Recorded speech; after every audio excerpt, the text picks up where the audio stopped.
This is the 2015 Buick LaCrosse, and today we'll do a little review about it. I am a really big sucker for cars that have the signals right here. And this car not only has a signal here, but it has one that sticks out behind the mirror that you can clearly see. I'll hit the button here, see if it'll... There you go. It's pretty bright. See the front. Really nice. Let's go ahead, hit the trunk button. Now that it's a little bit more daylight, you guys can see in a little bit better. Pretty decent sized trunk. I'll be honest, this car is a lot smaller than I wanted it to be for a premium class car, as they describe it. It does have a button under here you can just press and it'll... It's a lot smaller than I expected it to be, but in either case, it's still a pretty nice car. Gets the job done, and it's got a nice bit of style about it when you're riding around. Now, the cars in this particular class are the Buick LaCrosse, the Nissan Maxima, and the Chrysler 300. I'm not aware of any other vehicles in the particular class, which is called premium vehicle. But if there are, I have not tested them. All doors have a proximity button which you can use to unlock and lock the doors, which is a good feature to have no matter what door you're going to. I'll go to this side because the front seat is adjusted to someone normally sitting in the front seat. I have not sat in the back seat prior to this video. Plenty of leg room, which honestly surprises me about this vehicle. The headroom is non-existent, even though it does have sort of an area that goes up where your head should go, and then it's got this middle light and everything going on here. It's pretty non-existent. I think that's mainly because of the moonroof. It has to have somewhere to fold back into here, the sunshade, and because of that, the back seat's pretty cramped as far as headroom goes. Legroom, very nice. For someone 6'4", I'm not touching anything here. And I can get used to that. There's not really anything down here except for a couple of vents. There's a auxiliary power adapter below. Nice big pockets to put your stuff in.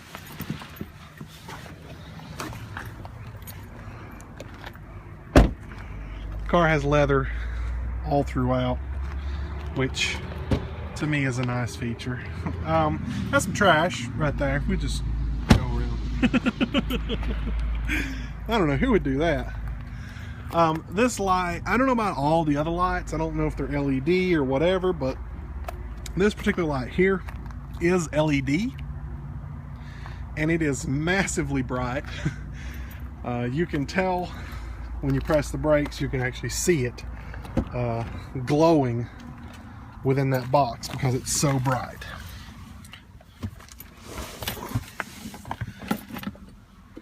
When I get in, the seat is all the way back, which puts me sort of in the back seat. I noticed you might have seen the other, when I was back in the back, that the front seat was completely in the back. I don't know how I feel about that. I don't like it for the back seat passenger. But at the same time, I sort of like it for the driver to be able to easily get out, because it is a challenge to get out of here if the seat's not moved back, especially when you're hitting your knee on the steering wheel. We'll go ahead and start it up. Nice quiet. I do have my seat preset, so I'll go ahead and set that. And as you'll notice, I'll start getting a little closer, which is where I want to be.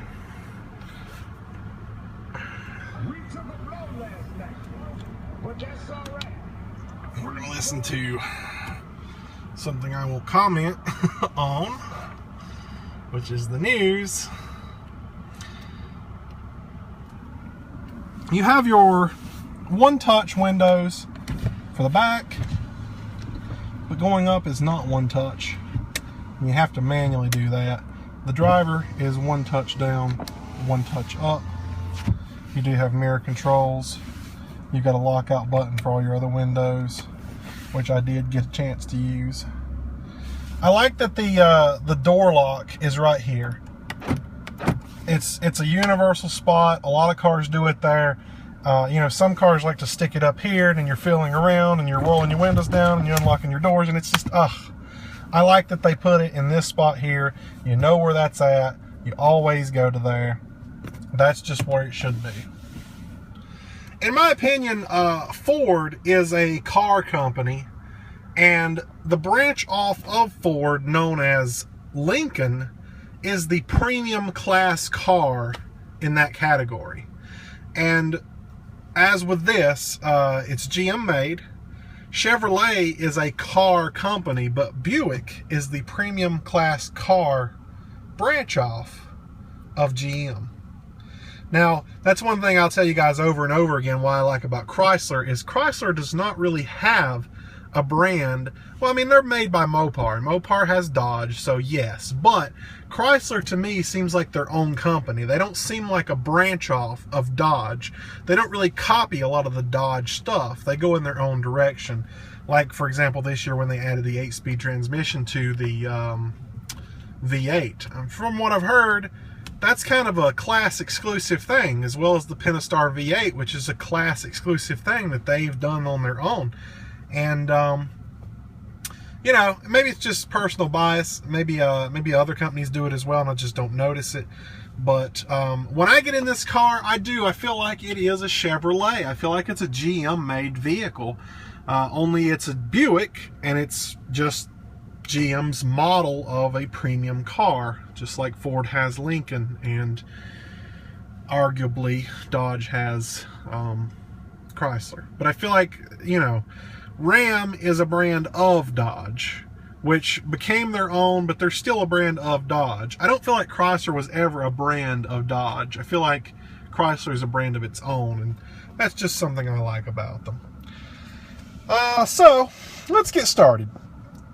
Basically, it's got the cruise control on, off, then you got your cancel button, set, resume, all this stuff over here.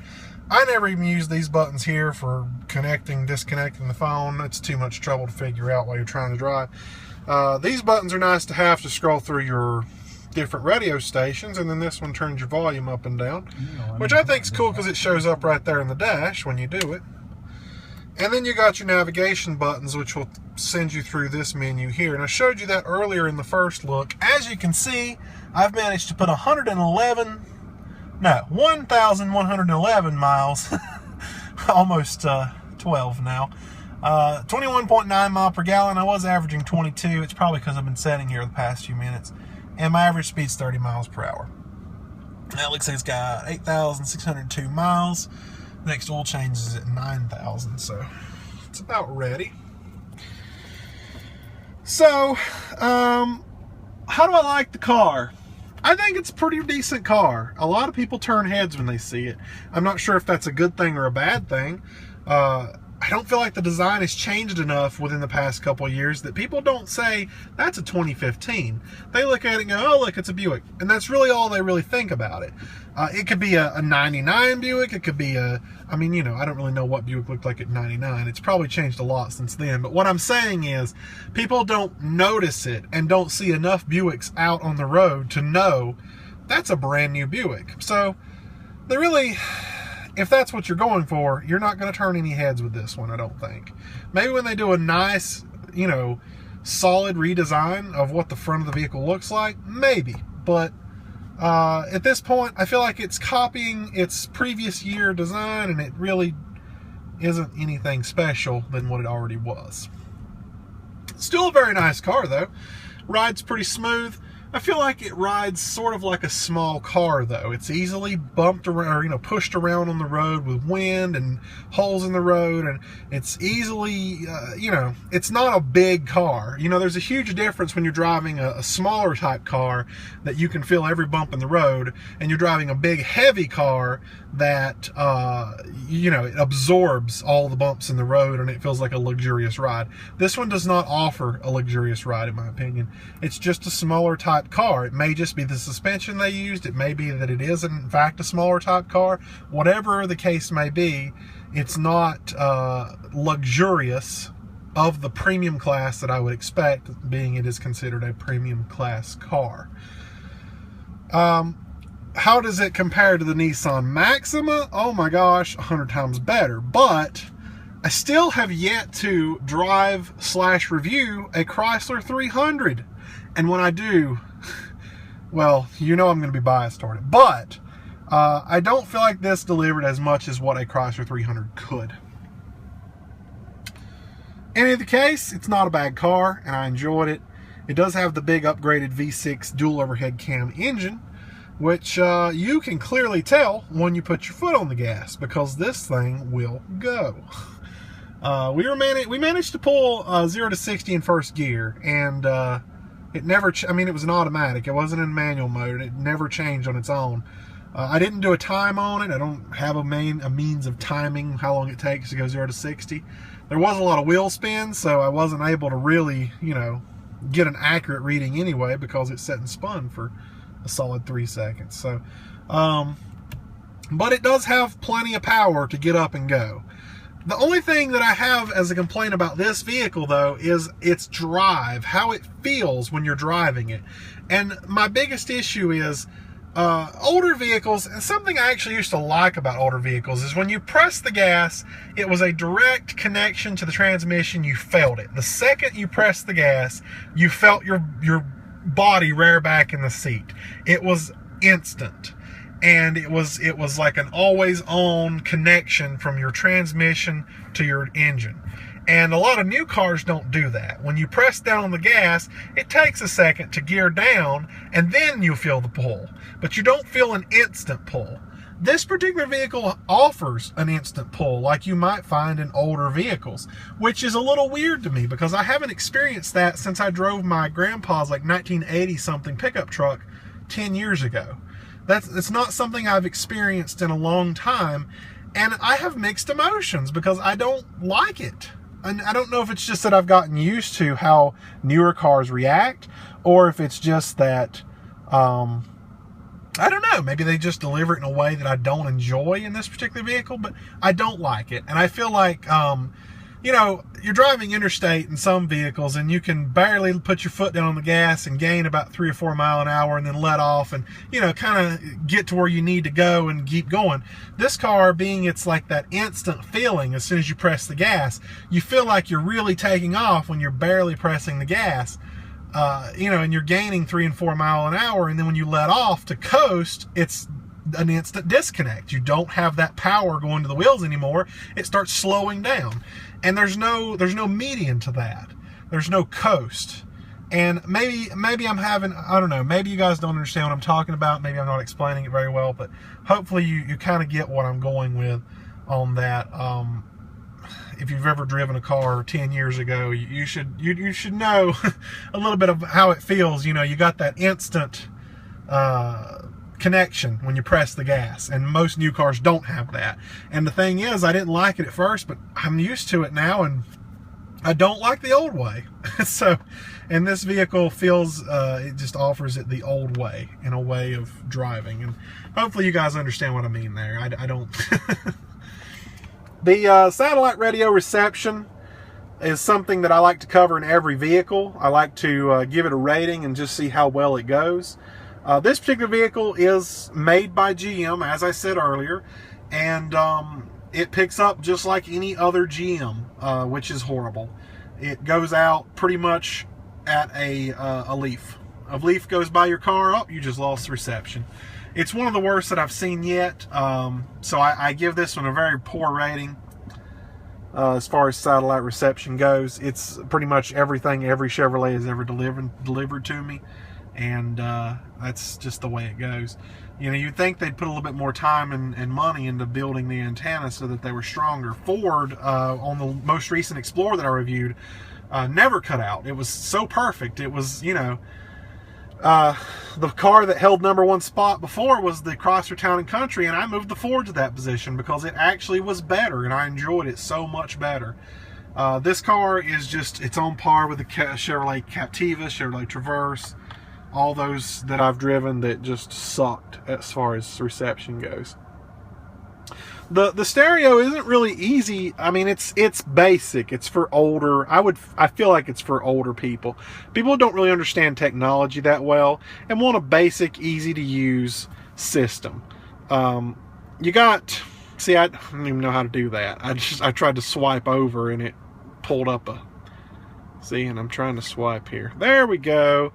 So this is like your presets. Apparently you can drag it up. I wasn't even aware of that. I've got more down here that I can use. But I feel like they've tried to make it in a way that's just easier to use. There's not a whole lot of buttons. There's like a browse button that you can search if it, okay. You can go through your channels and do all that. But there's really not a whole lot of anything. I mean, the menu doesn't offer a lot of different things. You got your tone, you got tagging songs, tune select, and that's pretty much it. There's not a scroll menu here. I mean, there's not a whole lot that you can change in this system, and it's meant to be very basic and easy to use.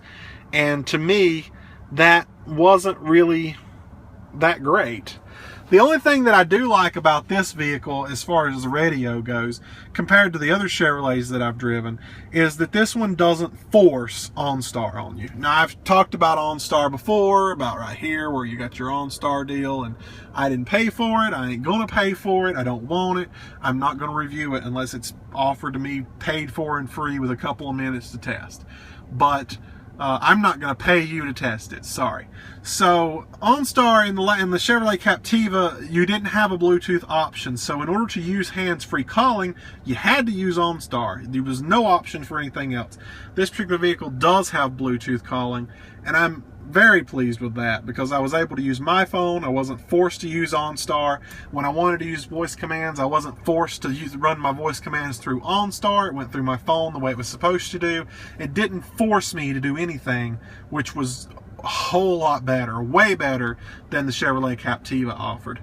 Bluetooth streaming, something I've not really talked about in a lot of vehicles, but something I've definitely noticed in about every vehicle that I've used or reviewed, is the fact that sometimes, like in the Ram, it was really staticky and low quality audio using Bluetooth streaming. And this one I didn't really have any issues, but one of my favorite features was being able to plug in a USB cable because it sounds so much more clear and it allows me to take phone calls through this. I don't have to pair Bluetooth if I don't want to, which, you know, I have Bluetooth paired because it's nice when I don't have the phone plugged in. I want to use Siri, I want to call somebody, it automatically takes over and does it straight through here, which is a good deal. But I love the fact that I was not forced to use OnStar. And not once did it actually say, hey, do you want to use OnStar? No, I don't want to use OnStar. I talked about this in the first look. All these buttons here are solid buttons, which I love. The only downside is when these buttons are pressed, there's no sound made. So I don't really know what I'm doing. I'm just pushing buttons. The only difference is up here on the display, it changes up there as well to show you that something has been changed. So I'll turn AC off, AC on. You can see how that works. Do a little bit of inside air on off. I don't think that really showed anything, you know. But that kind of gives you an idea. Everything shows up on the screen. That's great. All well and good. Another thing about this, I've showed it off, but rewind, pause, fast forward are right here. There's no special menu to go into to get to them. On the Uconnect, that's a different story, and I really wish it wasn't. I wish it was this easy because in many times when I was doing it on the Ram, I wanted to go back and hear the same song I just heard, and by the time I've went through 50 menus, I've accidentally changed the channel and it doesn't even remember what I wanted to hear. This one, it's one touch, and I'm done. I just rewound Fox News. That's probably a bad idea. So, Fox News posts the same thing for an hour and then just rewound an hour. Anyway, the stereo system's really basic. I like it, but I wish that it had a little bit more to offer. Things like, even in the Chevrolet Impala, I was able to go into the menu here on the dash and adjust how long the lights stayed on and how long you know, did the horn chirp whenever I hit remote start, stuff like that. That's really not an option here. It does have a settings menu, but there's really not a whole lot to offer. There's, you know, changing it to kilometers. There's, you know, the design of the speedometer. There's what kind of pages you want to add, which let's look at those, because I didn't go through those earlier. So you got your speed, trip A, trip B, fuel range, oil life, tire pressure, fuel used, and timer, and a blank page. So obviously those last two are of no use to me, so I didn't enable them. Then you've got your speed warning, which you can make it like ding, ding, ding, you know, whenever you hit a certain speed. That's kind of stupid. And then for more info, go to here. And then that's it. That's your menu. There's really nothing to edit. You got your phone, which I'm not going to hit because it'll probably end this video. You got audio, which I can view. You know, I can have that up here at all times, and I can view like what I'm on, and I can, you know, change and scroll and change channels and do all that stuff. I leave it on info because that tracks like my trip A. As you can see, this is, I reset this the day I picked the vehicle up. Trip B, I reset when I put gas in it. I've only pulled 89 miles and I'm already down, what? Is that 2, 3, 4/8? Yeah, 4/8. No, 4/8 would be a quarter, you dummy. Well, I mean a half. Okay, I'm having a hard day here, okay? I'm not talking anymore. I've been a little hard on it this particular time. I wanted to see how much power it had because, you know, I was fixing to do the review. So I've burnt quite a bit. It's just between 3/4 and a half. I think that is called 5/8. Right? Okay, let's see. This would be 8/8, 1/8, 2/8, 3/8, 4/8, 5/8, 6/8. It is 6/8 of a tank. That's what it's on, okay? We figured it out. Don't worry. Okay, so fuel range shows me I got about 250 miles left on this tank. This is not very accurate either, which is a bad thing. In the Ford Explorer, it took me down to 3 miles till empty before I had any issues. I didn't actually run out. I wouldn't put gas in at that point. But it took me down to 3 miles, you know, to empty, telling me, hey, you should probably get gas now. Let me go all the way down to 3 miles. I wasn't going to go to 0 miles because I didn't want it to run out. But that's amazing. When this one gets to 20 miles till empty, it goes low, and that's it. And you don't know how many miles you have left. Your hand is flat on empty. And from what I understand, it doesn't go below empty. So you don't, there's no real way to gauge when you're really going to run out. When you're down to 20 miles till empty, you're just praying your own fumes. That's the only thing you got. That's all you've got. That's all you can depend on. So that sucks. Oil life, I had to reset this because whatever idiot changed the oil, they didn't reset it. And so I reset it mid-term, and so it's due at another 1,000 miles, but it says 85%, so little does it know. Tire pressure, I don't feel like this is really accurate, but I noticed these numbers changing at all times. Like the left tire, it says 28 now, and later, whenever I turn the car around, it'll be at 31 for whatever reason. I think it's just how the car's sitting, which I don't think that should matter, but whatever. But at least it does show you this, because this is something the Ford Explorer didn't have, and that really ticked me off. I love being able to see, you know, what the tire pressure is. And right back to trip number 1. That was a mouthful. And I showed you guys that I'm not good with 8s, apparently. I am. I'm pretty good with 8s. I hate it when I pick a car up and they're like, oh, it's on 2/8 or whatever. And I'm like, why can't you just mark 1/4 of a tank? Why you got to tell me 2/8? Because then they'll want it back on like 1/8. And I'm like, okay, you want it back on an 1/8. Why don't you just put it on empty, or just put it on 1/4? Just make it easy for me, because an 1/8 can go really fast. It's not easy to watch 8s. It's easy to watch 1/4s, okay? So actually, I've just started doing the fuel service option from now on. So I pick it up on whatever and I bring it back on empty, and that's how I do it. So it's just easier for me that way. So you got a couple little cup holder, cubby hole deal with your cup holder and your trash, and then there's another one here that's got like cigarette lighter, and there's like a little ashtray there you can put in and out. I don't know why you would smoke in a brand new car like this. That's kind of stupid, but to each his own. And then, you know, I've showed you guys this before. You got your cubby hole and some papers in there, it looks like. Oh, some Arby's sauce if you're into that. And then my cable, it's got a nice little area to come out there so it doesn't get, you know, caught up in the door. It's got a cruise control, nope, that's not cruise control, traction control off button there, which, ooh, look at that dirt, my goodness. Anyway, it's got a traction control off button. I haven't really played with that. I hit it this morning by accident and I turned it right back on because I, you know, sort of want traction control. Like I said earlier, when I did the 0 to 60 run, traction control didn't really kick in or do anything. It just sat there and spun for a solid 3 seconds. It didn't try to stop itself from spinning, so I don't know what traction control is all about. Parking brake, I hate these. They suck. They're the worst thing I've ever seen. Don't buy them. We won't talk about that anymore. So yeah, that's the 2015 Buick LaCrosse. I liked it. I've enjoyed this vehicle.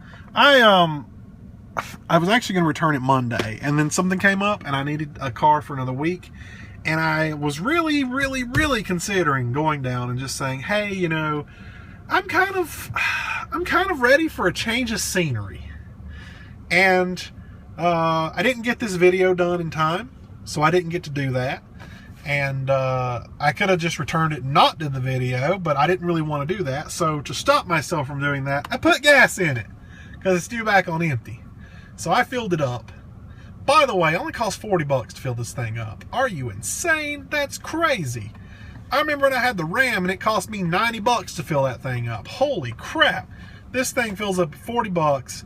It goes, what, 300 and something miles per tank? That's not bad. Considering it's only getting 21, 22 miles per gallon, that's still not bad.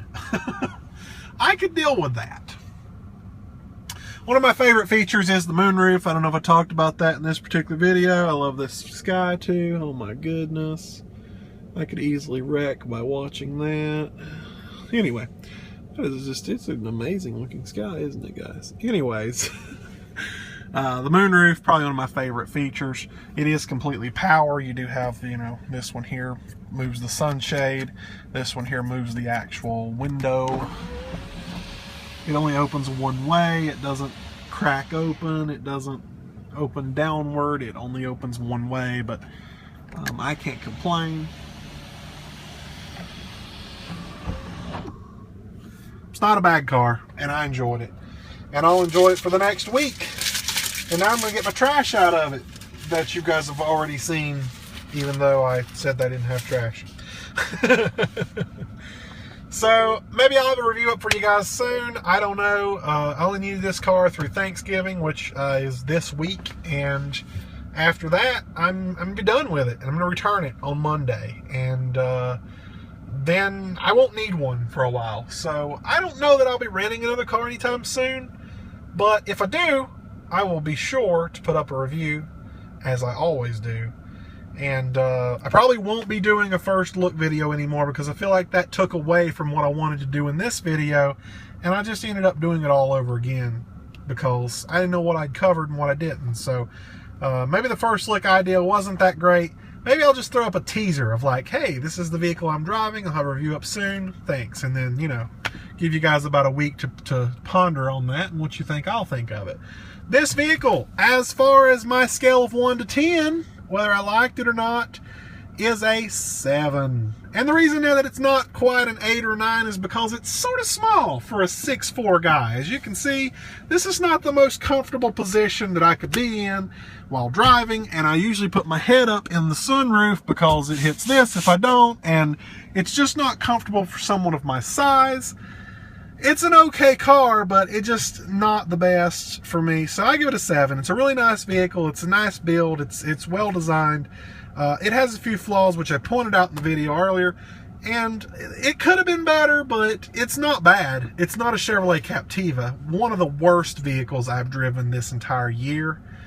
Chevrolet Captiva. It won. It got a 1-star review. I give it a 1 star out of 10. On a scale of buy it, lease it, rent it, or forget it, This one, I would lease it. I don't think I would invest that much money. It's a $33,000, I think, starting price. I wouldn't invest that much money in this particular car. If I were going to buy a car, I would probably go with the Chrysler 300, a Ford Explorer, something of that nature. That's just me. Would I buy one of these? No. I don't feel like it's you know, it's sort of like one of these luxury cars that people buy, like a Cadillac or a Mercedes, or, you know, you buy it just so you can say, I drive that. This is not one of those cars. I don't think a Buick is something that I would, you know, I would go flaunt around and park in the front of the family reunion. Okay, I'm not calling anybody out on that one. But anyway, but the Buick, it's not that. It's not that kind of car. It might be great for older people when you got the stereo that's easy to use and you got all this, you know, everything here is really basic and easy to use. That's great. I like things like that. But at the same time, I don't feel like a young person such as myself would buy something like this. This is more of an older person vehicle. And maybe, you know, if you're older and you're just trying to find something basic to drive that's nice and luxurious, but at the same time really basic and easy to use, this would be that car. But if you're in your 20s, 30s like myself, I'm not 30, by the way, then you probably wouldn't enjoy this car as much because you're looking for a little bit more tech savvy. You're looking for a little bit more advanced. You're looking for a little bit more high dollar, high class. And this vehicle doesn't really deliver that. So I would lease it. I wouldn't buy it. I would reserve that for something I really liked. But renting it, you know, yeah, it's a great rental car. But it's got a lot more to offer than just being a rental. So that's why I give it the lease it. Anyways, I will see you guys in the next review and maybe a video in between then because, like I said, I won't need one for a while. So I'll see you guys later. Before we end the video, I just wanted to give you guys a little look here under the hood. Everything's real plasticed up and you really don't get a good view of the engine itself, but it's nice and clean. Better be for a 2015. And I don't remember... I don't think I put, yeah, I did. Here it is. This is the washer fluid. I put washer fluid in it. I have to every one I get because they don't seem to do that. See a nice big black bar there. That's pretty cool. Usually you see straight to the ground, which I can, but there's a black bar. It's like a support beam. I don't know what that means. Ask me anything about engines and I'll tell you, hey, it's a V6, variable valve timing. That's all I know. But there's an engine. Look, I don't particularly like this battery cover deal. I mean, I guess it's all for show, but getting it off is a challenge because when you want to give someone a jump, you got to figure out how to get that off. That's not cool. All right, see you guys later. It is Thanksgiving weekend and probably not the best time to do this particular video, but I know that I used to do a test drive video. I used to test drive different vehicles, but usually I don't test drive the vehicle unless I feel like it has an ample amount of power that blows me away and makes me think, you know what, I enjoy this driving experience. And I don't feel like this one has a whole lot of power, but it definitely has some power. So I thought maybe I would entertain you guys with a 0 to 60, possibly 0 to 70, depending on what I feel like doing. Start stop sign and floored.